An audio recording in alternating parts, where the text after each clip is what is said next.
Militaire de carrière, Florent a participé aux opérations extérieures de l'armée française, comme en ex-Yougoslavie il y a 25 ans. Des souvenirs douloureux, arrêté depuis 3 ans, on lui a diagnostiqué un syndrome post-traumatique. C'est vraiment des flashbacks, quoi. Il y a par exemple des situations, du bruit, une couleur, ça me rappelle certains souvenirs, quoi. Avec ses frères d'armes, Florent est accompagné par l'hôpital militaire de Brest. On n'en guérit pas vraiment, quoi, mais effectivement, depuis 3 ans, moi, j'apprends plus à gérer tous ces problèmes, quoi, que j'arrivais pas à surmonter avant, quoi. Parfois, on boit vraiment du noir, quoi. On a envie de rien, on a envie de voir personne.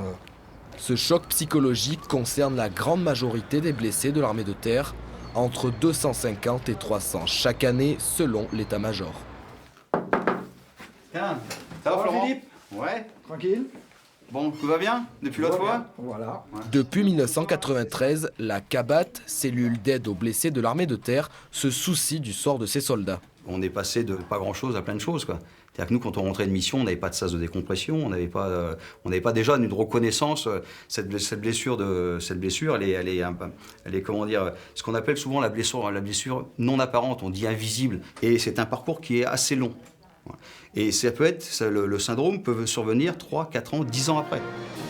Mobilisée pour cette cause, la tournée de concert Unisson a permis de récolter plus de 600 000 € depuis 2011. L'orchestre Musique des Transmissions se produit devant un cercle restreint pour lancer l'événement. Une dizaine de blessés étaient présents. Ça fait chaud au cœur. Je connaissais les fanfares militaires, quoi, mais au moment comme ça, quoi, pas du tout, quoi. Et c'est différent et c'est vraiment, moi c'est sympa, quoi. Ça m'a bien plu en tout cas.